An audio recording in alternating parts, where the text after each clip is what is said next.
On repart avec Christian Saint-Etienne. Salut Christian, économiste. Alors, on vient d'en parler là, mais toi aussi tu as des trucs à dire autour de la Chine. Donc Laurence Daziano qui était avec nous. Enfin, on va voir la Chine en récession. Ce qui se passe, c'est que d'abord les importations chinoises se sont effondrées depuis quelques semaines. Voilà, c'est ce qu'elle Les exports se maintiennent, mais dans des conditions extrêmement difficiles. Or, la Chine, c'est 18% du PIB mondial.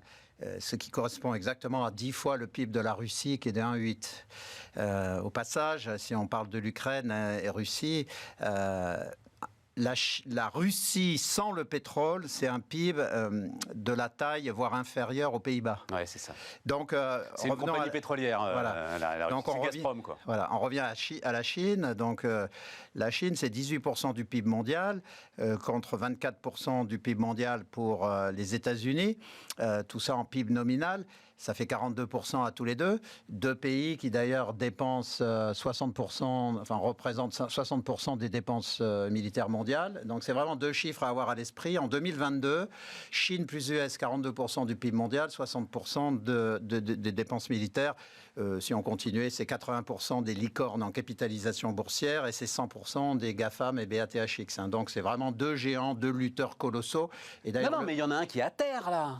Oui, alors, Christian, il y en a un qui est à terre. Il y en a un qui est en difficulté. Je dis très très vite, ce que nous disait Laurence Daziano, c'est, elle regarde ça de très très près, parce qu'on se met à faire de la kremlinologie en fait en ce moment-là, et visiblement ça se passe pas très bien au sommet du pouvoir chinois. Nous on voit physiquement que ça se voit pas à travers toutes ces vidéos incroyables dans les villes qui sont sous confinement. Pékin, nous dit-elle, va être sous confinement à la fin de la semaine.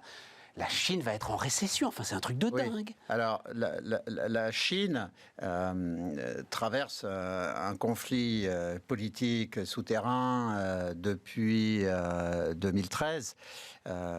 Quand Xi Jinping arrive, il est normalement inscrit dans le schéma institutionnel de Deng Xiaoping.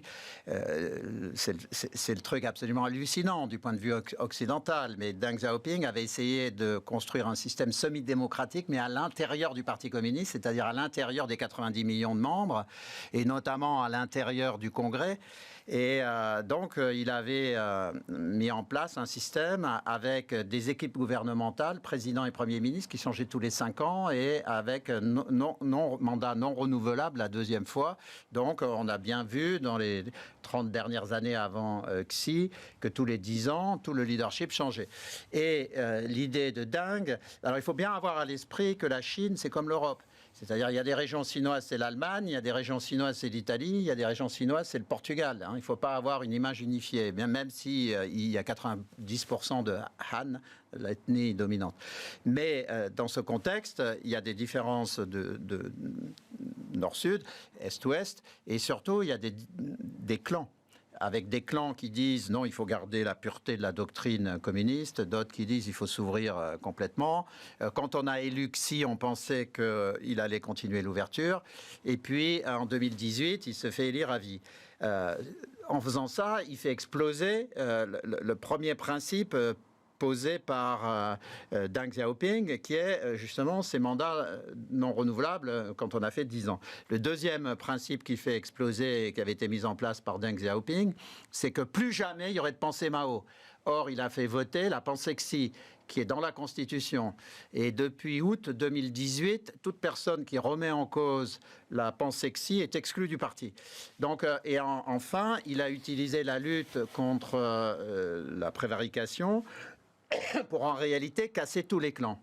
Alors, les clans n'ont pas disparu, ils sont sous la table. Et ce qui se passe actuellement, c'est qu'on voit que sous la table, ça remue. Voilà, c'est ça. Et alors, il faut bien avoir à l'esprit que depuis plus de 2 ans, Xi a une obsession, c'est le congrès de novembre 2022. Donc, par exemple, pourquoi il continue le zéro Covid alors que c'est un échec évident? C'est parce qu'il ne peut pas reconnaître qu'il s'est trompé avant le Congrès. Donc, on peut s'attendre à ce qu'il le remette en cause en 2023, mais pas en 2022. Donc, on peut avoir une récession significative à cause de cette politique complètement fausse, complètement monstrueuse, qui est en train de devenir monstrueuse, puisqu'il y a même des émeutes de la faim à Shanghai. Donc, dans ce contexte, on a un président qui doit être aux abois. Surtout que moi, je l'ai écrit dans un livre qui s'appelait Trump et Xi Jinping, paru il y a 2 ans, où j'avais dit l'erreur qu'il fait. Plus de 2 ans. Non, mais il est ressorti. Ah, il est ressorti en version augmentée en mars 2020. D'accord, aux éditions de l'Observatoire, je me fais ma pub. Mais simplement pour dire qu'à partir du moment où il a fait ça, à mon avis, c'est le même problème que pour Poutine. La seule façon de le sortir, c'est une balle dans la tête. Et donc, des soubresauts. Alors, je pense qu'il va quand même tenir le système jusqu'en novembre 2022. Mais, et donc, à partir du moment où il va reconnaître que la politique zéro Covid, parce qu'il ne peut pas la continuer 5 ans de plus, il peut y avoir des soubresauts politiques assez violents en 23-24. Donc, on a une Chine qui est affaiblie. Mais pas pour des raisons économiques et technologiques, mais pour des raisons de politique interne. Bien sûr. Et tu reviens derrière, mais moi je voulais qu'on revienne un peu sur l'Europe et sur la France, mais tu reviens derrière sur ce dont on a déjà parlé, c'est-à-dire l'un des moyens de sortir de cette impasse, c'est l'aventure militaire. Voilà, exactement comme Poutine et donc Taïwan. Voilà, exactement. Donc c'est ce que je truc de pense également. Alors, il faut avoir 2 chiffres à l'esprit ou de ceux que j'ai donnés. La Chine, c'est 18% du PIB mondial, mais c'est 30% des importations de biens intermédiaires de l'Occident. La Chine, par ailleurs, c'est 45% du ciment et de l'acier mondial. Donc, on disait tout à l'heure un tiers de la croissance du monde, quoi. Un tiers de la croissance mondiale. Voilà. Alors, ceci étant, donc si c'est à l'arrêt, moi j'ai déjà écrit ça depuis plusieurs années. C'est une certitude absolue. La croissance chinoise doit baisser. On est à peu près certain qu'elle va baisser à 2%. La question, c'est est-ce que c'est dans 3 ans, 5 ans ou 7 ans? Pourquoi elle baisse à 2%? Alors, toi, Stéphane, tu sais ça par cœur. La croissance, c'est la somme de la croissance de la population active et de la productivité. Bon. Sur la population active, elle a commencé à baisser. La population chinoise est extrêmement vieillissante. Elle est dans les 3 pays développés les plus vieillissants avec le Japon et l'Allemagne. Mais surtout, la productivité va avoir un problème. La Chine nous a fait un truc sans équivalent dans l'histoire de l'humanité, c'est-à-dire 30 ans à 10% de croissance pour une population de plus d'1 milliard de personnes. Donc ça a totalement fait muter l'économie mondiale. Sauf que maintenant, comment ils ont fait cette croissance? Ils ont déplacé des centaines de millions de paysans dans une activité à productivité zéro vers 2 activités clés. La construction, productivité 4% par an, l'industrie 6 à 7%. Sauf que la construction est à l'arrêt, qu'il n'y a plus de réserve de paysans, ou très peu, enfin pas par centaines de millions, il reste peut-être des dizaines de millions de paysans qu'on peut transférer. En plus, les paysans qu'on peut transférer maintenant, ce n'est pas les plus évolués. Donc la construction est arrêtée, voire baisse. Je pense qu'on cache les chiffres, ils ont une crise immobilière. Et puis l'industrie, avec la politique de relocalisation des États-Unis et le début de la réindustrialisation de l'Europe, ils ne vont pas avoir une croissance aussi rapide. Donc tous ces éléments pris en compte, la Chine va croître entre 2 et 3%. La question, c'est, sans les crises actuelles, on pouvait s'attendre à ce que ce soit 2015, 2017, 2018. Mais comme tu le remarques à l'instant, avec cette crise intérieure politique absolument majeure, ça pourrait arriver plus tôt. Or, une Chine qui est à 2%, c'est plus un tiers de la croissance mondiale. C'est clair. Et donc, ça change complètement la géostratégie et la géopolitique mondiale. Et d'ailleurs, le conflit Russie-Ukraine est un sous-conflit du conflit global. On se retrouve dans la situation des années 60-70 où on avait un conflit entre l'Union soviétique et l'Amérique. Maintenant, c'est un conflit pour la domination mondiale entre l'Amérique et la Chine. Et il faut toujours analyser les principaux conflits mondiaux comme des sous-conflits de ce conflit central. Mais ça veut dire, tu crois, parce que par exemple, j'ai tout lu et son contraire là-dessus, mais globalement, la Chine a donné plutôt l'impression d'être un peu ennuyée par ce qu'a fait Poutine. Oui, c'est pas elle qui l'a envoyé. Non, pas du tout. Voilà. Mais la façon dont les Américains poussent l'Ukraine à affaiblir la Russie, c'est parce que les Américains ont deux objectifs: empêcher la Chine de devenir la première puissance mondiale et tenir la Russie en dessous. Parce que la Russie, on le disait tout à l'heure, c'est une grande compagnie pétrolière, mais c'est aussi 6000 têtes nucléaires, autant que les États-Unis. La Chine, pendant longtemps, a eu 300 têtes nucléaires comme la France. Ils sont en train d'en construire à toute vitesse. On pense qu'ils seront bientôt à 1000 têtes nucléaires. Donc la Chine fait un gros effort sur le nucléaire, mais la grande puissance nucléaire qui embête les États-Unis, c'est la Russie. Donc ils essayent d'écraser la Russie à travers l'Ukraine, tout en gardant l'objectif d'empêcher la Chine d'accéder à la domination mondiale. Tu disais les années 60, c'est la grande phrase des années 50, c'est un tigre de papier, mais il a des dents atomiques. Voilà. Exactement. Et donc, on en revient là. Bon, je veux te ramener sur la France, sur Macron. L'avertissement... Alors, Christian, tu avais été pour moi une révélation il y a 5 ans, quand tu as été un des seuls à fustiger, et je crois que tu fustiges encore, la baisse et la suppression de la taxe d'habitation. Tu disais, décision d'une idiotie totale.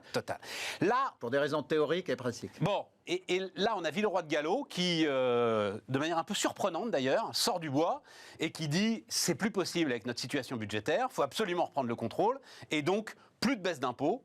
Et donc, ça veut dire que la fin de la redevance, il n'en est pas question. Ça veut dire que la modification des droits de succession, la réforme des droits de succession à 7 milliards, il n'en est pas question. Je ne pense pas que Villeroy-de-Galhau mette la baisse des impôts de production là-dedans. Je crois que, voilà, ça.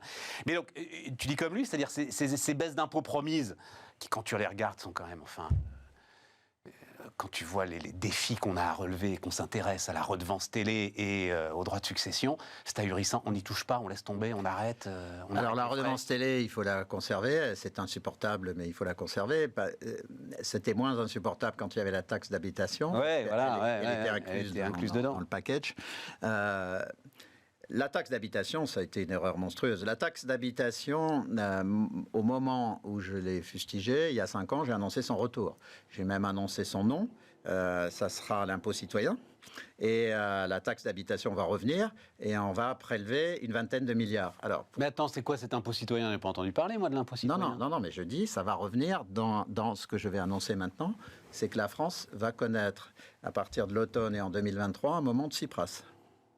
Je regrette que Mélenchon... Un moment Tsipras, pour que tout le monde soit clair. Donc je regrette que Mélenchon soit pas en position de devenir Premier ministre, parce que ça aurait été d'un coût économique et politique colossal, mais que la France vive un moment de Tsipras sous contrôle de Mélenchon, ça aurait été un moyen Mais qu'est-ce que tu appelles un moment de Tsipras? Un moment de Tsipras, c'est se faire élire en disant toutes les réformes, c'est nul, et il faut augmenter, comme le propose... les deux mesures phares par rapport à ce qu'a dit Villeroy-de-Galhau de Mélenchon, c'est la retraite à 60 ans et le SMIC à 1 400 € net. Ces deux mesures, elles peuvent coûter, en termes de population active au travail, entre 1,5 million et 2 millions de personnes. Christian, tu ne crois pas une seconde que Mélenchon va être élu Premier ministre? Voilà. Rien du tout. Non, donc ça sera le moment de Tsipras, on va le vivre quand même, ça ne sera pas avec Mélenchon, il sera moins avec Macron. Mais on va avoir un moment de Tsipras. Pourquoi? Villeroy-de-Galhau fait son boulot. On sort d'un déficit public l'année dernière qui était à 6,5. Voilà.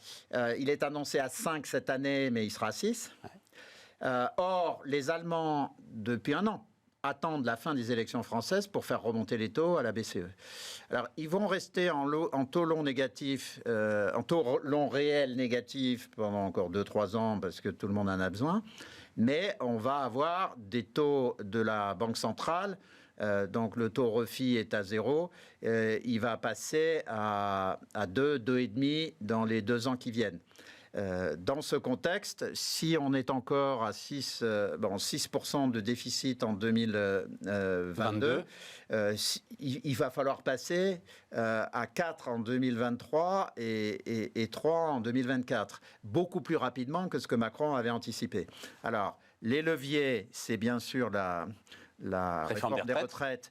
La réforme des retraites, si elle est correctement faite, c'est 25 milliards d'économies récurrentes, mais au bout de 6 ans. Donc, ce n'est pas dans la période qui nous intéresse. En revanche, c'est important en termes de soutenabilité des finances publiques. Mais la deuxième mesure, c'est, tu l'évoquais, on va quand même être obligé de refaire un package sur les impôts de production, si on supprime la C3S, la CVAE et qu'on fait une mesure sur le foncier bâti des usines, c'est 12 milliards. Bon, on peut faire 2-3 milliards sur... non, mais attends, je veux te ramener à ton moment de Tsipras. Toi, tu penses que à l'automne, on se retrouve avec une crise de dette souveraine et qu'il va y avoir une pression pour réduire sur la dette française. Voilà. Donc je pense que les mesures... Mais là, la Banque Centrale Européenne sera là, Christian. C'est la différence entre nous et la Grèce. Pour les pays qui différence entre nous et la Grèce, c'est que tu ne peux pas abîmer la France, tu ne peux pas laisser tomber la France. Tu es obligé de soutenir la France quand tu es la Banque Centrale Européenne. Non, mais on peut lui laisser monter l'écart avec le taux allemand un peu plus. Jusqu'à ce que... le couteau dans le dos. Voilà. Je connais le couteau dans le dos à l'instant où on parle. Ça restera private. C'est j'ai un lumbago pour ceux qui écoutent. Et donc, simplement, je pense qu'il faut faire la réforme des retraites. On va, sous une forme ou sous une autre, assister à une réforme des collectivités locales parce qu'il faut réinvestir sur les territoires et ça sera une bonne occasion pour remettre des impôts locaux en faisant en sorte... D'où le retour de la taxe d'habitation. Parce que tu l'as pas dit, mais en fait, ton grand argument, c'était il y a assez peu d'impôts dont on sait exactement à quoi ils servent, et tu disais, la taxe d'habitation, c'est le camion qui vient ramasser la poubelle devant chez moi 3 fois par semaine, voilà. Ou qui chauffe l'école communale. Ou qui chauffe l'école communale, voilà. Donc cet impôt est clé puisqu'il rend des services immédiatement visibles. Alors, en théorie de la fiscalité, l'impôt idéal, c'est la capitation. Ensuite, le second impôt idéal, c'est la taxe d'habitation. La taxe d'habitation, c'est fondé sur la taille de l'immobilier. Et puis ensuite, c'est uniquement si on ne peut pas lever assez de recettes qu'on passe à l'impôt sur le revenu, à l'impôt sur les sociétés. Donc supprimer, et sachant que la capitation est inacceptable en démocratie... C'est quoi la capitation? La capitation, c'est une somme sur chaque personne indépendamment de son revenu. D'accord. C'est ce qu'avait essayé de faire Margaret Thatcher. C'est l'équivalent de la flat tax alors Non, c'est par exemple dire tout citoyen français résident, enfin tout citoyen résident sur le territoire français doit donner 1 000 € par an. Mais c'est à pas l'État. l'impôt idéal, ça, c'est un impôt idiot, ça. Ah non, au contraire, parce que ça veut dire que les gens sont extrêmement forcés à bosser. Oui, d'accord. Et surtout qu'une fois qu'ils ont payé les 1 000 €, il n'y a plus d'impôts. Il n'y a plus d'impôts. Donc s'ils gagnent 100 000, eh bien, ils ne payent plus d'impôts sur les 99 000. C'est pour ça qu'il n'est pas acceptable en démocratie. Mais Margaret Thatcher avait essayé de la mettre en œuvre en 92-93. C'est là où il y avait eu des émeutes dans les rues. Et donc, je reviens, cet impôt sur la capitation n'étant pas possible en démocratie, le deuxième meilleur impôt selon la théorie, c'est l'impôt la taxe d'habitation. Donc, ça montre que, évidemment, Macron n'est pas un économiste et qu'il ignore ces fondements de la politique économique. Donc, il y a la taxe d'habitation qui finance effectivement le goudronnage des routes, le renouvellement des canalisations d'eau et des égouts, le chauffage des écoles, c'est absolument clé. Donc je pense que comme il va devoir aller... Je pense qu'il y a 2 grandes réformes que Macron devrait faire. Il devrait faire très vite une réforme paramétrique des retraites. Et parallèlement, une réforme de relance des territoires. Et à l'occasion de la relance des territoires, il peut remettre l'équivalent de la taxe d'habitation. Reste sur les retraites. Laurent Berger dit, j'ai repris sa phrase, aucune voie de passage. Là, tu as l'impression que c'est déjà foutu. Oui, alors je pense que là, c'est pour ça qu'on va avoir un moment de Tsipras. Laurent Berger doit faire attention parce que soit on fait une réforme propre, paramétrique à 64 ans d'âge de départ. Au rythme qu'il a donné, là, c'est-à-dire 4 mois par an, etc. Voilà. Et tout, ça va assez vite quand même. Soit c'est la réforme de Tsipras, c'est-à-dire 67 ans d'un coup, quoi. Donc je pense qu'il faut réfléchir avant de dire pas de voie de passage. J'arrive pas à être dans l'état d'esprit dans lequel tu es. C'est-à-dire, je n'arrive pas à imaginer qu'il y ait une telle pression des marchés, qu'il y ait une pression comparable sur la France à celle qu'a subie la Grèce. Non, parce que nous sommes la France. Non, parce qu'elle sera indirecte. Parce qu'on sera dans un phénomène de boule de neige sur la dette publique, parce qu'à un moment donné, les investisseurs mondiaux diront on ne peut plus venir investir chez vous. Donc les entreprises commenceront à arrêter de remplacer les gens qui partent. Et donc, on entre tout seul dans une crise systémique. Elle ne sera pas imposée par un triumvirat qui viendra nous dire ce qu'on doit faire, mais ça viendra de l'intérieur, un effondrement interne. Donc, pour éviter cet effondrement interne, il faut faire la réforme des retraites. Je rappelle qu'on peut la rendre acceptable. Je rappelle mon schéma sur lequel je me bats depuis longtemps. 64 ans d'âge de départ, mais 44 ans de cotise, mais 2 ans de baisse au titre de la pénibilité des enfants. 18 mois sur la pénibilité, 18 mois sur les enfants, plafonnés à 2 ans. Et ça veut dire que les gens qui auraient la pénibilité et les enfants, il partirait à 62 ans, c'est le même âge qu'aujourd'hui, et avec 42 ans de cotise. Donc on peut la rendre intelligente, cette réforme. Je rajoute d'ailleurs le système suédois que j'adore, le 80-90-100. À partir de 62 ans, on bosse 4 jours par semaine. On est payé, c'est 80%, on est payé 90%, mais le 5e jour, on vient et on fait de la formation des jeunes. Donc j'adore. Ça, c'est le système suédois, ça ? Oui, ils ont mis en place ça il y a 15 ans. C'est le 80-90-100 et j'adore ce système.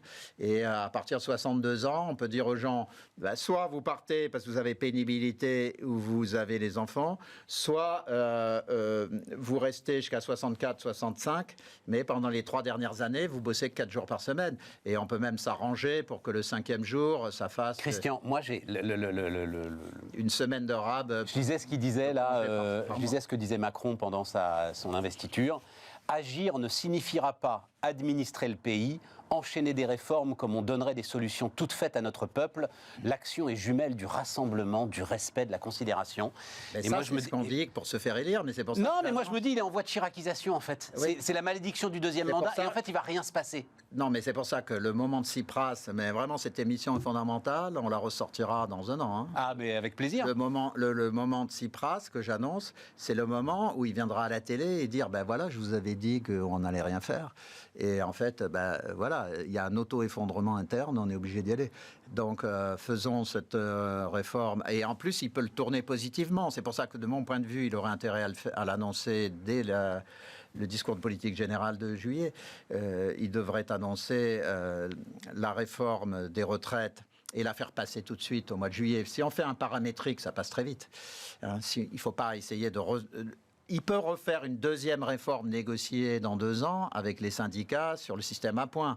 Mais la réforme paramétrique... Ah là, pour l'instant, on ne parle que de la paramétrique. Hein, voilà, oui. Et donc, le 2e point, qui est clé par rapport au phénomène gilets jaunes et autres, c'est la relance des territoires par une politique complète. Et qu'est-ce qu'on fait parce que ton moment de Tsipras, là, on est quand même dans un moment où on est en train de dépenser, allez, bon an, mal an, une dizaine de milliards d'euros par mois, en chèques divers et variés, blocage des prix de l'électricité, le chèque alimentaire qui va venir, etc., l'essence, les remises sur l'essence, blablabla. Donc là aussi... T'es obligé de maintenir ces pompes, personne ne sait comment les débrancher, ces pompes. Non, mais on ne débranchera pas complètement, c'est-à-dire que si on débranchait complètement, les prix de l'électricité font plus 40, donc on va faire plus 10, et on continuera, ça coûtera moins cher d'éviter que ça monte à plus 40. Le moment de Tsipras, ça comprend... Je te fais toute la liste du moment de Tsipras. Le moment de Tsipras, c'est aussi... Il reste 4 minutes, hein, attention. Les retraites et toutes les prestations qui seront à inflation moins 0,5 sur 3 à 4 années. Mais il a dit exactement le contraire. Il a dit réindexation. Oui, mais réindexation sur l'inflation. Mais là, on réindexera... Enfin, c'était plus ou moins indexé sur l'inflation. Mais on réindexera sur inflation moins 0,5. Non, le moment de Tsipras, c'est le moment à partir duquel on ne peut plus dire de conneries. Et on est obligé de faire des réformes qu'on n'a pas voulu faire et qui... Le moment de Tsipras, c'est les réformes qu'on fait, elles sont plus coûteuses que si on avait été intelligent. Donc, le moment de Tsipras, c'est aussi un moment où on va être obligé de reprendre le contrôle de l'école. C'est-à-dire que les réformes qu'on annonce depuis longtemps, il va falloir les faire. C'est-à-dire qu'il va falloir remettre en place un examen d'évaluation, pas de punition, mais une évaluation à la fin du CM2 pour rentrer à l'école. Alors, attends, parce que ça, c'est un autre sujet, parce qu'on arrive au bout et je voulais ton avis sur un dernier point d'actualité. C'est ce qu'il a dit sur la communauté politique européenne. Il reste 3 minutes. Hein. Cette idée, et alors pour le coup on en a parlé en début de semaine, qu'effectivement, là, face à la menace, j'allais dire soviétique, disons, face à la menace russe, on puisse faire une sorte d'adhésion light d'un certain nombre de pays qui se sentent menacés. C'est pas la communauté économique européenne, c'est la communauté européenne. Alors, l'ambassadeur d'Ukraine en Allemagne a dit ce matin que l'Ukraine n'en voulait pas et qu'elle n'entrerait soit dans l'Union, soit pas du tout. Mais je pense que pour une fois, Macron a raison. Ouais, c'est ça. Il faut créer une communauté politique qui soit un élément d'adhésion aux valeurs européennes avec des aides à la reconstruction.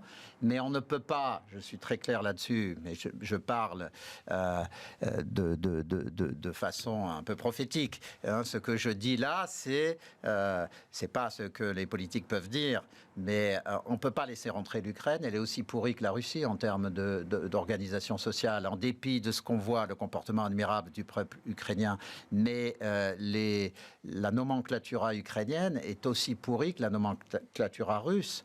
Donc faire rentrer l'Ukraine, ça serait un désastre. Donc je pense que sur ce point-là... Même chose pour les Balkans, parce que Draghi, par exemple, il parlait aussi des Balkans, des Serbes... Voilà. Eh bien, tous dans la communauté politique. C'est ça. Parfait. Ouais. Et il ne faut pas les faire rentrer dans l'Union européenne, sauf au bout d'un processus dont on estime qu'il durera de 15 à 20 ans, de remise aux normes démocratiques et de propreté. Comme on l'a toujours fait. Comme on l'a toujours fait. Et c'est pour ça que je pense que la communauté... Alors, le grand test, si on crée cette communauté politique, c'est qu'il faudra avoir l'intelligence de ne pas faire rentrer la Turquie, bien sûr. Il y a un jour où il faut dire que la Turquie n'est pas en Europe et qu'elle ne peut pas rentrer dans la communauté politique européenne. C'est avec ce programme-là que je vais me faire élire dans les mois qui viennent. Bon, comme tu l'as dit, le moment de Tsipras, donc quand? À la rentrée, là. Ça commence à la rentrée. Ça commence à la rentrée. Et ça se durcit au premier semestre 2023. Eh ben voilà. On se retrouve demain pour continuer nos débats sur Bismart. Merci à tous.